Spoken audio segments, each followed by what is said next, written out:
देखिए, ये बता रहे हैं कि जितनी खाद इनके पास आई जी। बेशक वो सेंटरों के अंदर गई हैफेड के थ्रू, बेशक वो डिस्ट्रीब्यूटर जितने बैठे हैं उन तक पहुंची है। तो ये कहते हैं हमारी तरफ से तो रिक्वायरमेंट भी भेजी गई है सेंट्रल गवर्नमेंट को कि हमारी इतनी रिक्वायरमेंट है, और ये कहते हैं हम अगले आने वाले 2 दिन के अंदर हमारा और रैक भी आ रहा है। और मैंने इनसे पूछा कि किस प्रकार से आपने डिमांड भेजी है, तो रिटर्न में इन्होंने डिमांड अभी तक नहीं भेजी। रिटर्न के अंदर हमने यही कहा है कि आप रिटर्न में डिमांड भेजिए, हमारे किसान लाइनों में खड़े हैं तो पहले उसकी पूर्ति की जाए, और जो भी इसके ऊपर जहाँ डिस्ट्रीब्यूटर्स के पास होती है तो उस पर फ्लाइंग हमारी मांग थी। लेकिन आज इन्होंने लेटर दिखाया कि डीसी साहब ने इस पर फ्लाइंग भी अपनी एक अपॉइंट कर दी है, और इसको डिस्ट्रीब्यूट ओपन तरीके से किया जाए, किसानों को बिठाकर वहाँ डिस्ट्रीब्यूशन हो, क्योंकि इसके अंदर धांधली की बड़ी शिकायतें जो है वो सुनने को मिलती है। इसीलिए फ्लाइंग का भी यही काम है कि फ्लाइंग का नंबर हमने सार्वजनिक किया है। लोगों को तो पता ही नहीं होता कि कोई फ्लाइंग भी बनी हुई है या किस प्रकार से हमने किसको शिकायत करनी है, तो फ्लाइंग का नंबर भी हमने इस पर ओपनली सार्वजनिक तौर पे सबको दिखाया। आप इसकी अलग से एक फ़ोटो क्लिक करके लगाइएगा कि जिस जिस एरिया के अंदर आपको लगता है ब्लैक हो रही है, कोई दिक्कत आ रही है, तो आप इनको कॉल कर सकते हैं। और देखिए, खासकर जो मेरे सिरसा विधानसभा, वैसे मेरे लिए सभी बराबर हैं, लेकिन खासकर देखो जिस एरिया की मुझे नॉलेज है, जहाँ पर हमारे खुद के किसान भाई हमसे जुड़े हुए हैं, वो मैंने चिन्हित किए हमारे गांव।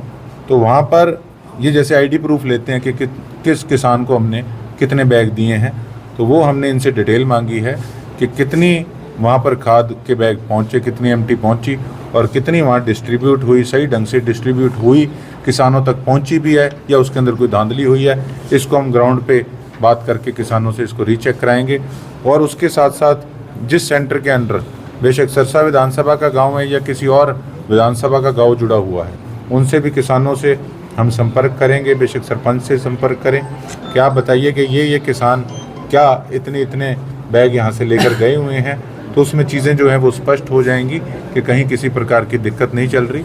जब जितनी एमटी जिस सेंटर पे खाद पहुँचे तो वो सही ढंग से डिस्ट्रीब्यूट होनी चाहिए, ना कि इधर उधर निकलनी चाहिए ब्लैक में। एक बात आ रही थी, जो किसान कई आरोप लगा रहे थे कि पंजाब के जो किसान हैं वो यहाँ से खाद लेकर के जा रहे हैं आधार कार्ड के जरिए। देखिए, बिल्कुल यही बातें जो सुनने में आई, इसीलिए स्टॉक किया जा रहा है, इसीलिए फ्लाइंग जो है ये डीसी साहब ने बनाई है। ये एक अच्छा स्टेप लिया गया है, और इसको अब जो हमारे गांव के जो हमारे सेंटर हैं वहाँ पे कितनी पहुँची उनको हम खुद रीचेक करें। वो टेक्निकली कुछ चीज़ें हैं, देर रात जो OTP आता है वो भी किसानों ने उस चीज़ को भी कंप्लेंट किया है कि उसको बंद किया जाए, किसानों ने यही बात कही है। और टेक्निकली बड़ी चीज़ें होती हैं, देखो हर डिपार्टमेंट का एक गंभीरता से जो है टेक्निकली चीज़ें होती हैं, और मैं भी अभी सारी चीज़ों की दिन रात जानकारियाँ ले रहा हूँ, और उसके साथ साथ मुझे कोई किसी प्रकार की संकोच नहीं है। हमारे साथ एडवोकेट से लेके CA से लेके टेक्निकली जो कोई रिटायर्ड उसी महकमे के ऑफिसर्स हैं जो हमारे ट्रस्टवर्दी हैं, उनसे लेकर, और उसके साथ साथ जो धरातल पर हमारे लोग जुड़े हुए हैं उनको हम साथ लेकर सारी चीज़ें आने वाले समय के अंदर भी ऑफिसर्स को लोगों के बीच में बिठाकर उन चीज़ों को डिटेल लेंगे। उस पर जो भी हम स्टेप्स उठा सकते हैं उनको क्लैरिफाई करने के लिए हम वो उठाएंगे।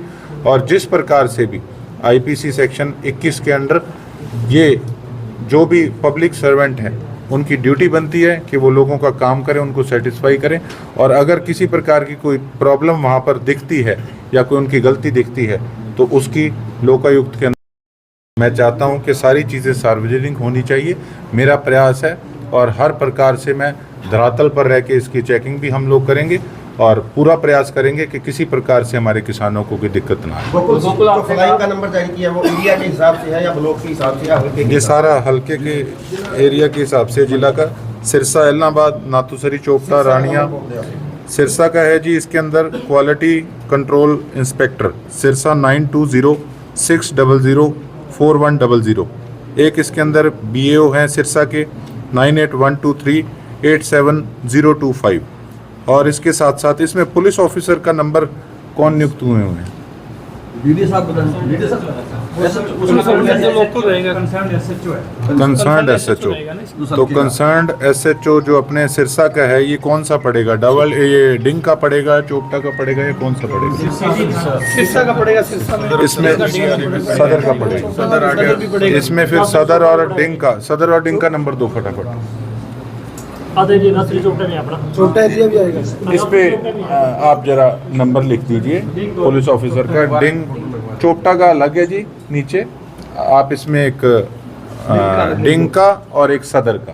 बिल्कुल, आपने भी कहा कि अगर स्थिति नहीं सुधरती है तो लोग आगे बिल्कुल जाएंगे जी, बिल्कुल जाएंगे। और एक महकमे के लिए नहीं, मैंने कल पब्लिक हेल्थ डिपार्टमेंट में भी बात की है, जो तकरीबन 350 के करीब कंप्लेंट्स आई हुई थी, तो उस पे अभी तक सिर्फ 13-14 कंप्लेंट्स पे जो है काम हुआ है। और मैं जो कंसर्न्ड मिनिस्ट्री है उनको भी एप्लीकेशन लगाऊंगा कि जहां एक्सीएन एसडीओ और जेईस की कमी आ रही है, उनको पहले तो वहां नियुक्त किया जाए, और उसके बाद देखो जो भी नॉन सीरियस ऑफिसर काम को लेगा उसको बेशक हम वहां पर प्रिविलेज में उठाएं विधानसभा के अंदर, बेशक लोकायुक्त में जाएं, या किसी प्रकार से उस महकमे के हम बड़े ऑफिसर या मिनिस्टर को उसकी कंप्लेंट करें, किसी प्रकार से हम लोग उसमें गुरेज नहीं करेंगे।